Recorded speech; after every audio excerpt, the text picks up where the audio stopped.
بسم اللہ الرحمن الرحیم فقط قال رسول اللہ صلی اللہ علیہ وآلہ وسلم الصلاۃ معراج المومن۔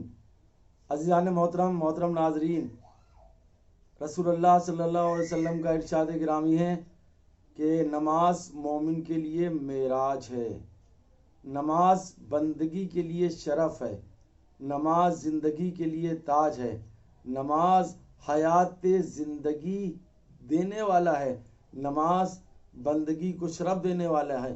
نماز، جس نے نماز پڑھ لی اس کا سماج میں مقام بلند ہو گیا، جس نے نماز پڑھ لی اس کا گھر میں مقام بلند ہو گیا، جس نے نماز پڑھ لی اس کی شان بلند ہو گئی، جس نے نماز پڑھ لی اس کی آن بلند ہو گئی۔ نماز نماز نماز اللہ نے نماز کو بندے پر واجب کر دیا۔ والدین کے لیے حکم ہے کہ اپنے بیٹوں کو نماز سکھاؤ، اپنی اولادوں کو نماز سکھاؤ۔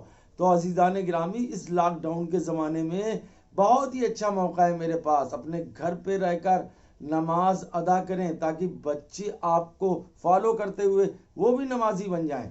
اور یہ ضروری ہو رہا ہے کہ نماز تحفہ ہے، نماز معراج ہے، نماز بندگی ہے، نماز شان بندگی ہے، نماز شان زندگی ہے۔ عزیزان محترم، لمحہ فکریہ ہے کہ نماز تو کیسے کیسے ادا کی گئی، نماز کس نے ادا کی۔ ذرا تاریخ اٹھا کے آپ دیکھ لیں کہ جو نمازی گزرے ہیں وہ کس شان کے نمازی تھے، کیسے پرہیزگار بندے۔ اور نماز، اگر ہم نے یہ واجبات نماز ادا کر لی اور اپنی عادت ڈالیں، اپنے آپ کو اس بات کے لیے بالکل تیار کر لیں۔ اس لاک ڈاؤن کے زمانے میں آپ کو تو بہت بہترین موقع ملا ہے، اور اس بہترین موقع میں اپنے اتنے دنوں کے اندر کم سے کم ہمیں پرماننٹ نمازی بن جانا چاہیے۔ اور اگر ہم نمازی بن گئے، نمازی ہو گئے، نمازی ہیں، تو پھر آپ یاد رکھو تمہارے پاس لوگ کریں فائدے کیا؟ سب سے بڑا فائدہ تو یہی ہے کہ سماج میں عزت بڑھ رہی ہے، سماج میں مقام بن رہا ہے۔ لوگ ہمیں کہہ رہے ہیں یہ نمازی ہے، یہ جھوٹ نہیں بولے گا، یہ نمازی ہے، یہ چور نہیں ہوگا، یہ نمازی ہے، یہ غلط کام نہیں کرے گا۔ تو سب سے بڑا شرف تو یہی مل گیا۔ محترم سامعین، آپ فکر کر لیں، اگر آپ کو درست رکھنا ہے اپنی اولادوں کو، اپنی نسلوں کو، تو یاد رکھو پھر نماز پڑھنا ہے اور اپنی اولاد کو بھی نماز سکھانا ہے۔ اگر نماز سکھا دی تو پھر آپ کے لیے بھی شرف ہے۔ کم سے کم یہ سوچیں کہ اگر ہم نے اپنی اولاد کو نماز سکھا دی تو پھر اولاد میرے بعد میرے لیے بھی ہدیہ والدین کی نماز پڑھے گی۔ اگر ہم نے نماز بتائی نہیں تو پھر اسے کیا فکر ہے کہ کوئی نماز بھی ہوتی ہے ہدیہ والدین کی۔ تو یہ 5 وقت کی نماز پڑھنے کے بعد آپ مستقل نمازی بن گئے۔ جب مستقل نمازی بن گئے تو پھر شان بڑھ گئی آپ کی۔ تو پھر اگر میں کہتا ہوں کہ جس بندے کو معراج پر پہنچنا ہے تو اسے نمازی بننا ہے، اور معراج تو پھر ایسی معراج کہ کیا شان والی۔ اور جب یہ بندہ عبادت کی منزل میں ہوتا ہے، نماز کے لیے اللہ کی بارگاہ میں کھڑا ہوتا ہے، تو پھر اس کی شان بڑھ جاتی ہے۔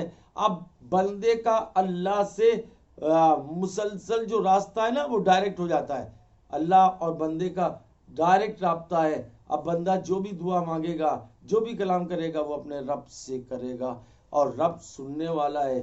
اللہ سن رہا ہے اس کے کلام کو کہ میرا بندہ کیا دعا مانگ رہا ہے۔ اور پھر نماز تمام کرنے کے بعد، تسبیح معصوم عالم پڑھنے کے بعد، اب درود 3 بار پڑھنے کے بعد اب دعا مانگو۔ یہ دعا بطفیل محمد والے محمد، جب دعا تم مانگو گے نا تو ہر دعا کو اللہ مستجاب کرے گا۔ اور پھر نماز، جنہوں نے نماز قائم کی نا، انہوں نے نماز اس شان کے ساتھ پڑھی کہ اپنے قاتل کو اٹھا کے اس سے بھی کہا چل یہ نماز کا وقت ہے۔ آؤ دیکھو نا، یہ مسجد کوفہ میں مولا علی اپنے قاتل سے کہہ رہے ہیں چل نماز پڑھ۔ اہمیت نماز کیا ہے مولا نے یہ بتا دیا، اور وہ گھبرا گیا، اس کا خنجر سامنے آ گیا۔ مولا نے کہا پریشان نہ ہو، میں تیرے ارادے سے واقف ہوں۔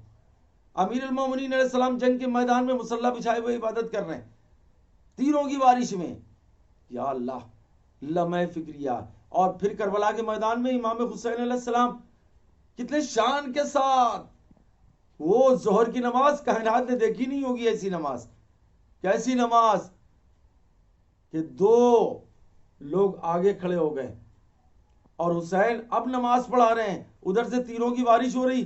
جب امام حسین نے نماز تمام کی نا تو سعید ابن عبداللہ امام کی گود میں گرے، 17 تیر سینے پہ بس تھے، اور پھر ہاتھ جوڑ کے کہتے مولا تم مجھ سے راضی ہو گئے۔ اللہ اکبر! نماز پڑھوانے کا بھی کیا مرتبہ ہے جس نے حسین کو نماز پڑھوا دی کربلا کے میدان میں کہ تیروں کی بارش میں تیر اپنے سینے پہ جو جھیل لیے، اپنے سینے کو چھلنی کرا دیا، لیکن امام کی نماز باقی ہے۔ اور پھر آپ کو بتائیں، قائد خانے میں مولا سید، اب آخری کلام میں سن لیں، قائد خانے میں مولا سید سجاد علیہ السلام نے پوچھا پھوپھی اماں سے، پھوپھی اماں میں نے آپ کو بیٹھ کے نماز پڑھتے ہوئے نہیں دیکھا، آج آپ بیٹھ کے نماز پڑھ رہی، کیا عالم۔ تو یہ وہی نماز، وہ جو بچانے والے تھے بڑے نمازی، اس نماز کو بچا گئے، قائم کر گئے، قیامت تک یہ نماز باقی رہے گی۔ اب جس کو بچنا ہے، جس کو شرف لینا ہے، اسے نمازی بننا پڑے گا۔ بس میری بات ختم ہو گئی۔ الحمدللہ ہم سب نمازی ہیں، اور ہمارے خیال سے تو کوئی ایسا بندہ، بہت کم بندے ہیں جو بے نمازی ہوں گے۔ بس ایک بات آپ کی خدمت میں عرض کرنا ہے، رمضان المبارک آج 28 تاریخ ہے رمضان، اس کے بعد ایک دن کا رمضان ہے، 1 یا 2 دن کے۔ یہ رمضان میں جو ہماری عادت پڑ گئی نا نماز کی، اس عادت کو چھوڑنا نہیں ہے، اس عادت کو بدلنا نہیں ہے۔ عید والے دن بھی بڑی شان کے ساتھ ہمیں نماز پڑھنا ہے، عید کے بعد بھی نماز پڑھنا ہے، چھوڑنا نہیں عبادت کو۔